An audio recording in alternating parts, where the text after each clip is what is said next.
Selamat Batanghari, mahasiswa PPG dalam jabatan Universitas Jambi Angkatan 3 Program Studi Pendidikan Biologi dengan nomor peserta PPG 2015-02-926813 dan nomor induk mahasiswa PPG A2P223070. Hari ini Senin 4 Maret 2024, saya akan mengambil praktik uji kinerja dengan materi sistem ekskresi dan submateri, gangguan dan penyakit pada sistem ekskresi serta kaitannya dengan teknologi.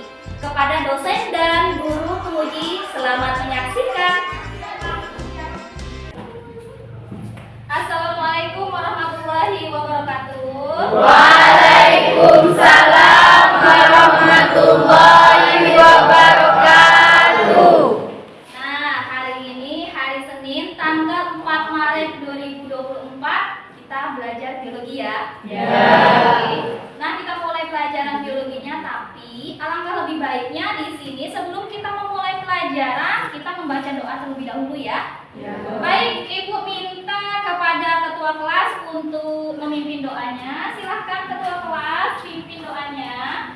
Untuk mengawali pelajaran kita, marilah membaca doa menurut kepercayaan masing-masing. Berdoa dulu.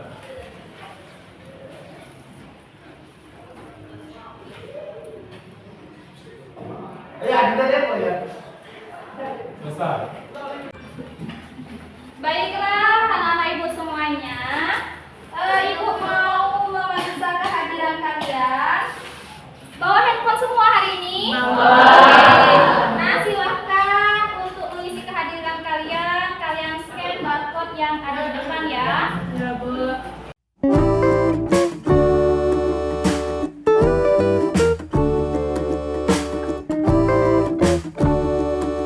Sudah selesai isi barcode-nya? Sudah. Oke. Nah, sekarang Ibu mau mengetahui bagaimana perasaan kalian hari ini. Nah, kemarin kan Ibu ada itu ngasih gambar emoji berupa stick ya. Iya. Masih ada disimpan? Masih. Bolehlah kalian keluarkan. Bagaimana kabar kalian hari ini anak-anak Ibu semuanya? Baik. Ada yang sedih hari ini? Ada. Siapa yang sedih? Kenapa sayangku? Karena ada masalah dengan Oke, kita harus semangat belajar hari ini ya, oke? Apakah kalian siap belajar biologi hari ini? Iya. Baiklah, sebelum kita mulai pelajaran, Ibu minta sama kalian untuk memeriksa pakaian kalian, apakah sudah dimasukkan semuanya? Kemudian kalau ada sampah di meja, tolong disingkirkan ya, dibuang ke tong sampah. Kemarin kita di pertemuan sebelumnya kita membahas materi apa ya, pelajaran biologi. Apakah ada yang masih ingat di sini? Masih, Bu. Oke. Di pertemuan sebelumnya kita membahas materi proses pembentukan urin. Proses pembentukan urin. Iya, baik. Kita beri tepuk tangan kepada kita. Nah ya, kemarin itu kita membahas masalah proses terbentuknya urin. Sekarang aku mau tanya lagi, ada yang masih ingat enggak tahapan dari proses pembentukan urin? Ayo, oke, Bila.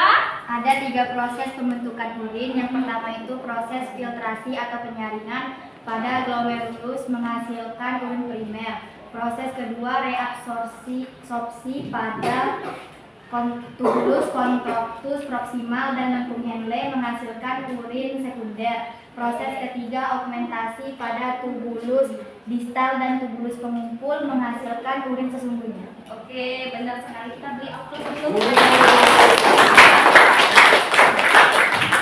Ya, benar sekali ya. Prosesnya itu ada 3, filtrasi, reabsorpsi, dan augmentasi.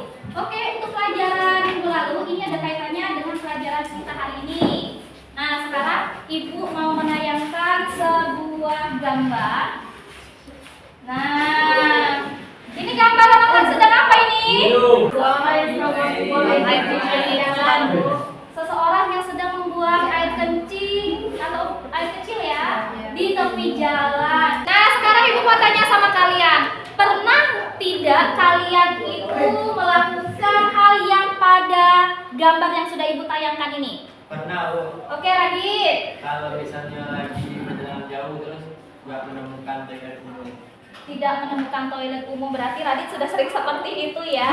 Nah, jadi kalau seandainya kalian itu dalam perjalanan, kemudian kalian itu ingin buang air kecil, tetapi kalian tahan dalam jangka waktu yang lama, bagaimana kondisi perut kalian atau bagian badan kalian itu bagaimana?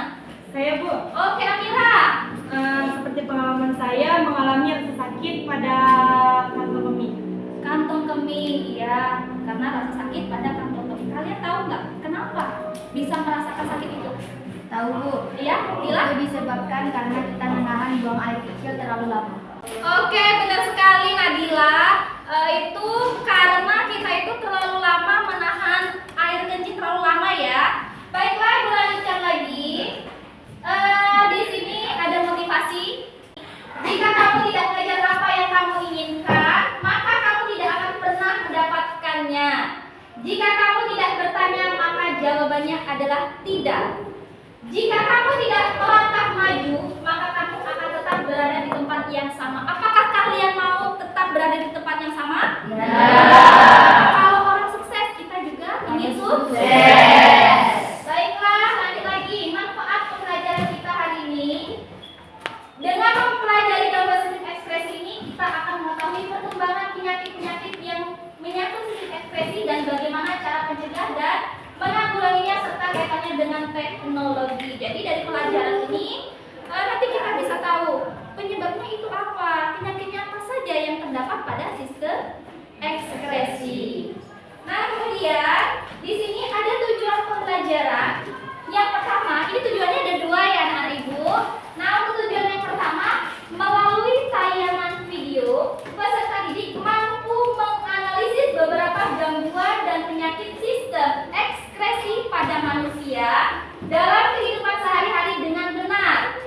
Sehingga peserta didik dapat berpikir kritis, kreatif, dan gotong royong serta bertakwa kepada Tuhan Yang Maha Esa. Ini untuk tujuan yang pertama. Kemudian, untuk tujuan yang kedua, melalui tayangan video, peserta didik mampu menemukan solusi untuk mengatasi gangguan dan penyakit pada organ ekspresi manusia, serta kaitannya dengan teknologi dengan benar, sehingga peserta didik dapat berpikir kritis, kreatif, dan gotong royong serta bertakwa kepada Tuhan Yang Maha Esa.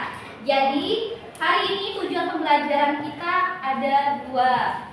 Nah, kemudian untuk penyampaian garis besarnya di sini kita menggunakan model pembelajaran PBL atau berbasis masalah, problem based learning. Jadi nanti Ibu itu akan memberikan ini video permasalahan. Nanti kalian amati video tersebut. Setelah itu nanti kalian itu akan dibentuk per kelompok. Jadi nanti kalian di dalam kelompoknya itu kalian itu mengerjakan LKPD atau lembar kerja peserta didik. Akan tetapi, walaupun kalian itu kerjanya per kelompok ya, di sini Ibu tetap mengambil nilai individu.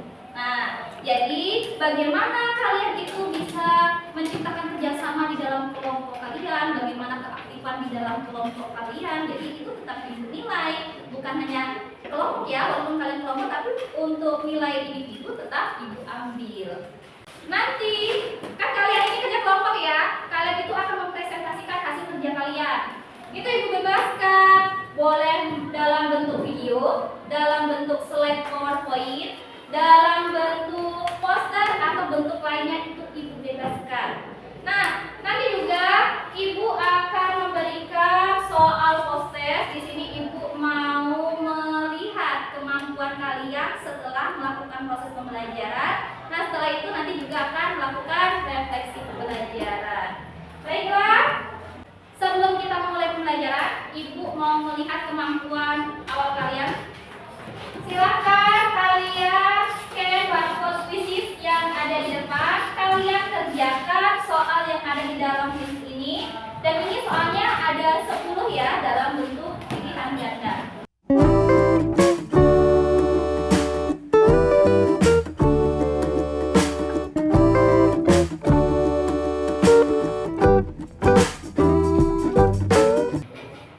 Sudah selesai?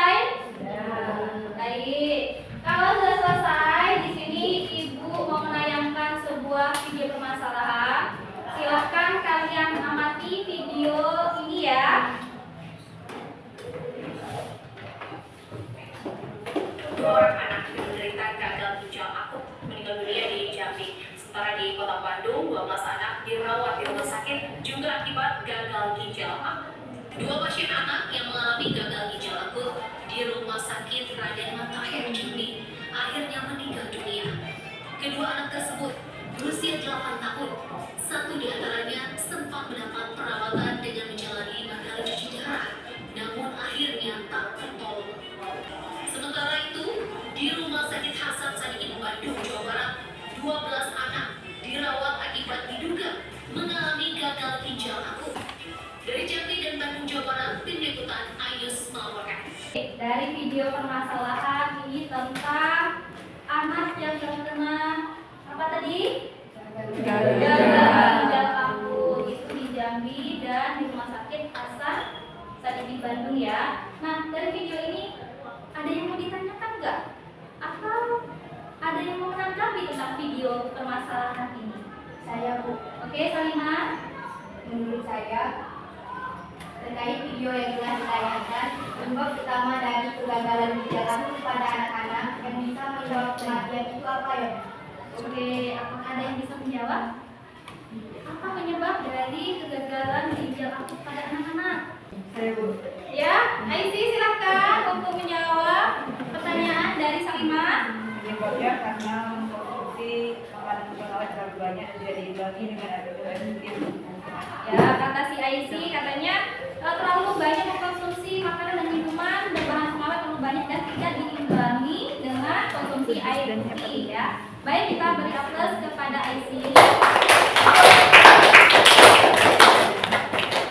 Oke, untuk mengetahui lebih dalam tentang penyakit dan gangguan sistem ekspresi pada manusia, sekarang Ibu minta kepada kalian untuk membentuk kelompok ya. Ini kita menggunakan kelompoknya kemarin. Di sini ada kelompok kinestesi, audio, kemudian visual ya. Silakan untuk membentuk kelompoknya.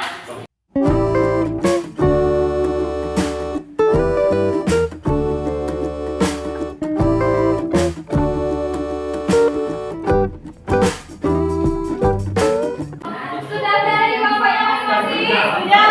Baiklah. Nah, di sini silakan kalian scan barcode untuk materi ajarnya ya. Di sini ada yang berbentuk video pembelajaran dan ada berbentuk materi teks. Silakan kalian itu ya, kalian scan. Nah, ini dia. Ya, video pembelajaran di sebelah kanan, kemudian yang materi teks berbentuk materi teks itu yang sebelah kiri. Silakan. Sudah? Nah, baiklah, Ibu minta kepada perwakilan kelompok untuk mengambil LKPD.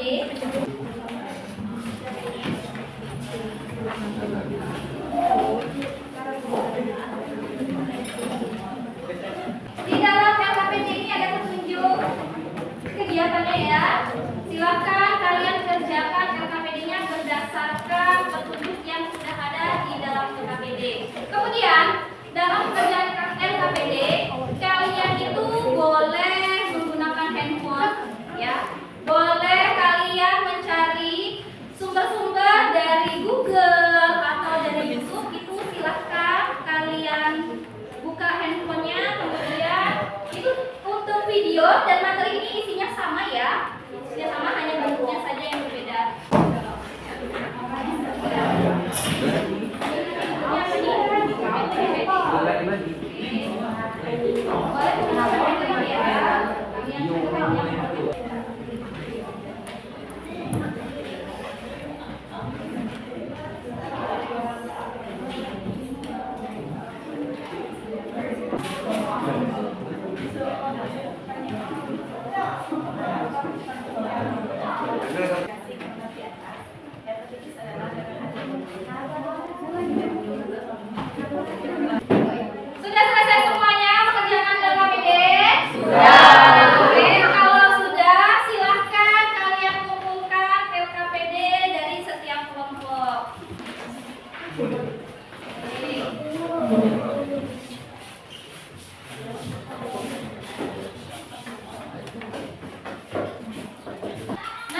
biasa. Ketika teman kalian itu melakukan presentasi di depan, kelompok lain akan memberikan penilaian. Ini teman-teman sejawat ya. Silakan setiap perwakilan kelompok untuk mengambil lembar penilaian teman sejawat.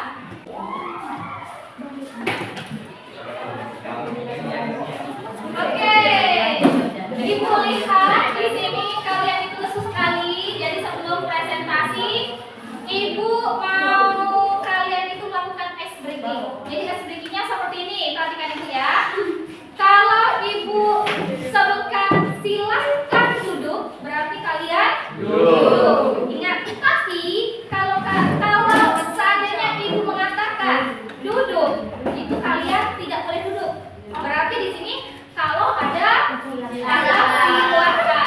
Dan di sini tetap di kelompoknya masing-masing. Baiklah, kalian Ibu persilahkan berdiri.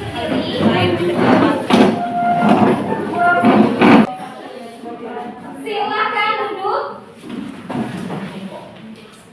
Aduh, itu pegang hidung kamu. Telinga kamu dipegang. Silahkan kedipkan mata. Silahkan tepuk tangan.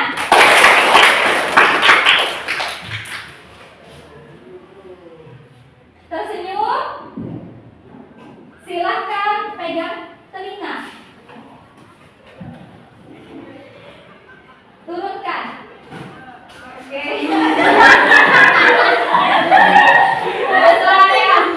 Silahkan turunkan tangan kalian. Silahkan tertawa.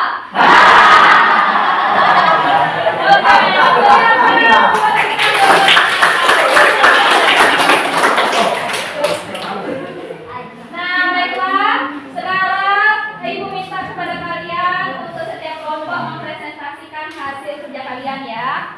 Dan di sini Ibu langsung saja ya. Ibu minta kepada kelompok siswa 1 untuk mempresentasikan hasil kerja kelompoknya.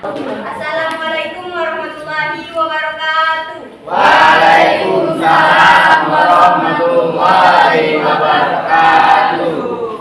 Perkenalkan, kami dari kelompok siswa 1. Di sini saya Nahdlatul Syifa beserta teman-teman saya. Kami ingin mempresentasikan hasil diskusi kami yang akan dijelaskan oleh teman saya Aisyah dan Aisy. Apa itu teknologi sistem ekspresi? Teknologi sistem ekspresi membantu kenyamanan dan kelangsungan hidup manusia.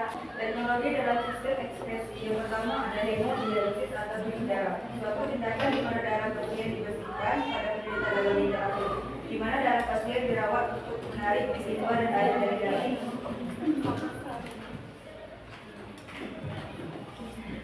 Transplantasi ginjal. Terapi pergantian ginjal pasien dengan ginjal lain yang berasal dari orang yang hidup atau yang sudah meninggal. Yang ketiga ada SWL atau extracorporeal shock vertitorsi, artinya penghancuran batu saluran kemih dengan menggunakan gelombang mesin yang ditransmisikan dari luar tubuh. Skin grafting atau cangkok kulit, tindakan memindahkan sebagian atau seluruh ketebalan kulit dari donor ke resipien yang membutuhkan. Cangkok kulit bertujuan untuk penanganan luka bakar yang parah dengan area luka yang luas. Baiklah, dari penjelasan tersebut kami akan membuka sesi pertanyaan. Adakah yang ingin bertanya? Ayo silakan Azlan. Assalamualaikum warahmatullahi wabarakatuh. Waalaikumsalam warahmatullahi wabarakatuh. Kami dari kelompok kinestetik ingin bertanya, apakah hanya untuk gagal ginjal saja yang membutuhkan cuci darah? Oke, terima kasih. Pertanyaan tersebut akan dijawab oleh teman saya, Sarimah. Baik, saya akan menjawab pertanyaan dari saudara Azlan. Tidak pada penderita gagal ginjal, tetapi untuk penderita nefritis yang juga melakukan cuci darah. Penderita nefritis akan terus melakukan cuci darah sampai penderita mendapatkan donor ginjal yang memiliki kesesuaian jaringan dengan yang sama dengan penderita. Bagaimana Zela untuk jawaban dari kelompok visual? Katanya tadi itu tidak hanya gagal ginjal saja yang melakukan cuci darah, tapi di sini juga ada nefritis. Karena apa? Sebelum penderita nefritis itu mendapatkan donor ginjal yang sesuai dengan jaringannya, di sini penderita nefritis akan terus melakukan cuci darah secara rutin. Bagaimana? Atau kelompok lain menanggapi? Bagaimana, Azra? Baik. Oke, baiklah. Inilah hasil diskusi kami. Kurang dan lebihnya kami mohon maaf. Dan saya akhiri. Wassalamualaikum warahmatullahi wabarakatuh. Waalaikumsalam warahmatullahi wabarakatuh. Selanjutnya di sini Ibu minta kepada kelompok kinestetik untuk menampilkan hasil presentasinya. Assalamualaikum warahmatullahi wabarakatuh. Waalaikumsalam warahmatullahi wabarakatuh. Kami dari kelompok kinestetik akan mempresentasikan hasil diskusi kami. Perhatikan gambar proses pembagian di bawah ini. Pada kasus yang lebih serius, penggunaan mesin ginjal buatan, mesin dialisis atau cuci darah dapat digunakan untuk membersihkan darah. Mesin ginjal buatan ini bekerja dengan prinsip dialisis sama seperti pada proses yang terjadi pada ginjal. Dialisis adalah proses pemisahan molekul kecil dari molekul yang lebih besar dengan menggunakan membran semi-permeabel. Baik, jadi di sini ada poster dari kelompok kami tentang pencegahan penyakit ginjal. Jadi saya bilang ginjal Anda, di sini ada gambar dua buah ginjal dan dua buah ginjal ini itu membutuhkan cerdik. Apa itu cerdik? Cerdik itu adalah cek kesehatan secara rutin di rumah sakit. Contohnya enyapkan asap rokok, mengurangi rokok atau menghindari tempat yang sering terjangkau asap rokok. Kemudian rajin aktivitas fisik, contohnya seperti berolahraga. Kemudian diet sehat, kalori seimbang, rajin mengkonsumsi makanan sehat seperti buah dan juga sayur. Kemudian istirahat yang cukup dan juga kelola stres. Nah, ginjal kita itu membutuhkan minum air putih minimal 8 sampai 10 gelas per hari agar kita terhindar dari yang namanya penyakit ginjal. Baiklah, kami akan membuka sesi pertanyaan. Bagi yang ingin bertanya atau yang kurang jelas silakan ditanyakan. Baik, di sini ada yang mau bertanya kepada kelompok kinestetik. Ya, silakan kelompok visual 3. Perkenalkan, saya Mustina Sarah dari kelompok visual 3. Pada proses dualisasi atau cuci darah, apakah penderita ditambahkan darah baru, misalnya kantong darah atau ada yang lain? Baik, silakan jawab. Tidak ditambahkan darah baru, melainkan darah yang dikeluarkan dari tubuh itu akan disalin oleh cuci darah. Kemudian darah dari penyaringan tersebut menjadi bersih dan akan dimasukkan kembali ke dalam tubuh penderita. Bagaimana dengan jawaban dari kelompok kinestetik atau kelompok lain ada yang mau menanggapi? Bagaimana kelompok visual 3 dengan jawabannya? Sudah cukup. Baik. Silakan. Baik, terima kasih untuk perhatian semuanya. Itu tadi hasil diskusi kami dan presentasi kami. Semoga bisa dipahami dengan baik oleh teman-teman semua. Kami akhiri. Wassalamualaikum warahmatullahi wabarakatuh. Waalaikumsalam warahmatullahi wabarakatuh. Selanjutnya kelompok audio untuk menampilkan hasil presentasinya. Warahmatullahi wabarakatuh. Waalaikumsalam wabarakatuh. Kami dari kelompok audio akan menayangan video berikut ini.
bertanya, kami persilahkan. Baik, silakan kelompok visual 4. Perkenalkan, nama saya Suci Vidya. Dari proses pengobatan disebutkan harus minum obat resep dokter dan operasi laser.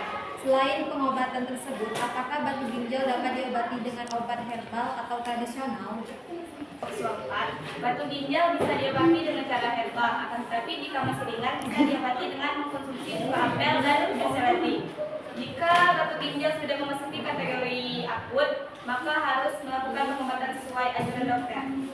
Bagaimana dengan kelompok visual 4 untuk jawaban dari kelompok audio katanya tadi bisa diobati dengan tradisional atau herbal ya, dengan mengkonsumsi cuka apel, jus seledri. Akan tetapi di sini tanda kutip kalau masih ringan. Tapi kalau sudah akut ini harus menggunakan atau anjuran dari dokter. Bagaimana? Atau kelompok lain menanggapi? Bagaimana kelompok visual? Sudah cukup. Kelompok lain ada yang mau menanggapi? Cukup. Baiklah, Ibu lemparkan lagi kepada kelompok audio. Silakan tutup presentasinya. Baiklah, terima kasih kepada teman-teman yang telah bertanya. Dan kami akhiri. Wassalamualaikum warahmatullahi wabarakatuh.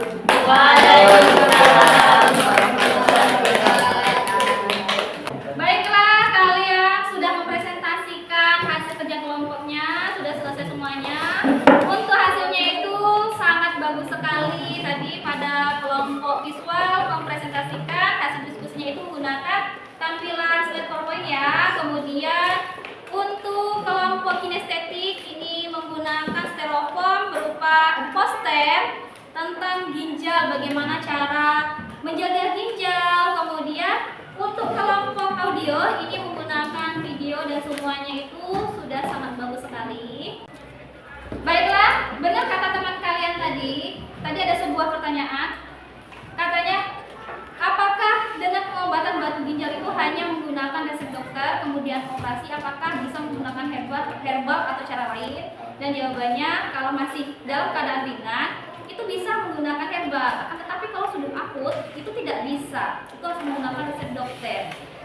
Baiklah, di sini Ibu akan memberikan penguatan kepada kalian beberapa gangguan dan penyakit pada sistem ekskresi manusia. Dan di sini beberapa gangguan dan penyakit pada organ ekskresi ginjal. Jadi yang pertama ini ginjal, ada albuminuria. Bisa kalian lihat di gambarnya dari albuminuria, di mana untuk albuminuria ini suatu kelainan pada ginjal di mana di dalam kulit terdapat albumin atau protein. Nah, hal ini disebabkan oleh kerusakan pada glomerulus yang menyebabkan protein lolos dan masuk ke dalam nefron. Jadi di glomerulus itu terjadi proses penyaringannya, proteinnya itu lolos, ya. Kemudian batu ginjal. Nah, ini dia batu ginjal yang ditanyakan sama visual 4 tadi ya. Itulah batu ginjal. Dan batu ginjal ini merupakan penyakit yang ditandai dengan adanya mendapat garam kalsium di dalam rongga ginjal, saluran dalam rongga ginjal, saluran ginjal, atau kandung kemih. Batu ginjal ini berbentuk kristal yang tidak bisa larut dan mengandung kalsium oksalat, asam urat, dan penyebabnya di sini adalah karena terlalu banyak mengkonsumsi garam mineral dan terlalu sedikit mengkonsumsi air. Nah, jadi di sini terjadi pengendapan garam kalsium. Kemudian ada gagal ginjal, dan ini dia gambar dari gagal ginjal. Ini kelainan ginjal yang tidak berfungsi sebagaimana mestinya sebagai alat penyaring darah. Jadi penderita gagal ginjal ini sementara dapat ditolong dengan cuci darah secara berkala. Beberapa gangguan dan penyakit pada organ ekskresi hati. Yang pertama itu ada hepatitis.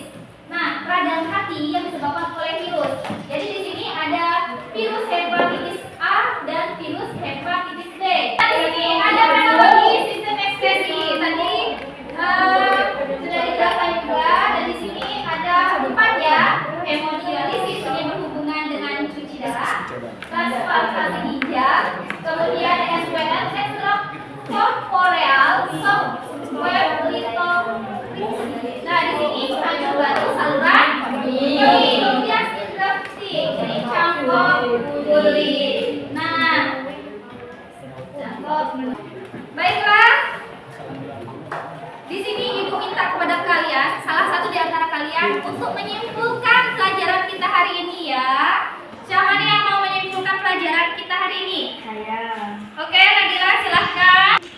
Baiklah, dari materi yang sudah kita pelajari itu dapat disimpulkan bahwa hasil dari ekspresi setiap organ ekspresi itu harus dikeluarkan dari tubuh.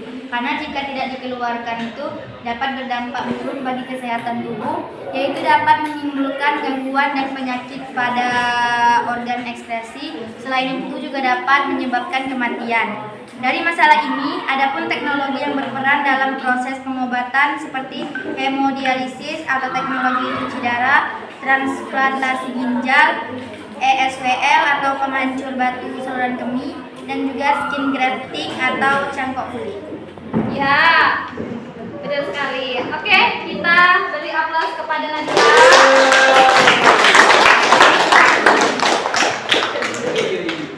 Benar sekali ya apa yang dikatakan dengan Nadila. Organ ekspresi itu harus mengeluarkan hasil ekspresinya. Kenapa? Kalau tidak dikeluarkan itu akan menjadi racun bagi tubuh kita dan itu sangat berbahaya, bahkan bisa menyebabkan kematian pada diri kita. Nah, di sini Ibu tambahkan lagi. Setelah kita pelajari, ini langkah lebih baiknya kita menjaga kesehatan ya dengan mengkonsumsi makanan yang seimbang. Ingat, di dalam tubuh ini tidak bagus jika berlebihan dan tidak bagus jika kekurangan. Nah, di sini kalian juga harus mengkonsumsi air putih, air mineral itu minimal 2 liter sehari. Itu minimal. Nah, baiklah. Di sini Ibu mau memberikan soal post test. Ya, post test. Jadi Ibu mau mengetahui kemampuan kalian setelah melakukan pembelajaran hari ini. Silahkan kalian scan barcode post test ini yang ada di dalam Google Form ya. Silahkan keluarkan HP-nya.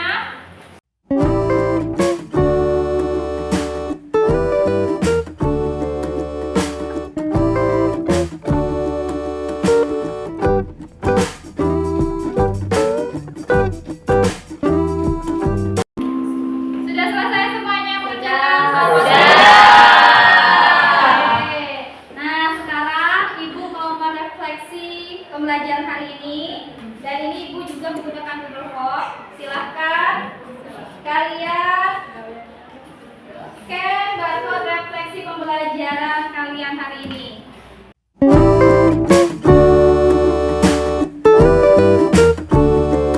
Baiklah, berhubung pelajaran kita hari ini sudah selesai dan Ibu mau memberikan tugas kepada kalian untuk pertemuan berikutnya ya. Jadi Ibu minta kepada kalian untuk mempelajari materi sistem ekspresi sampai terakhir hari ini kita belajar. Kenapa? Minggu depan kita akan melakukan ulangan harian. Baiklah, di sini kelas untuk kita semuanya.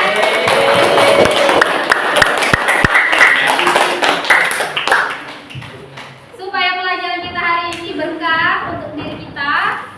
Nah, di sini Ibu minta kepada ketua kelas untuk memimpin doa penutup. Silakan kepada ketua kelas untuk memimpin doanya. Untuk menghadiri pembelajaran kita,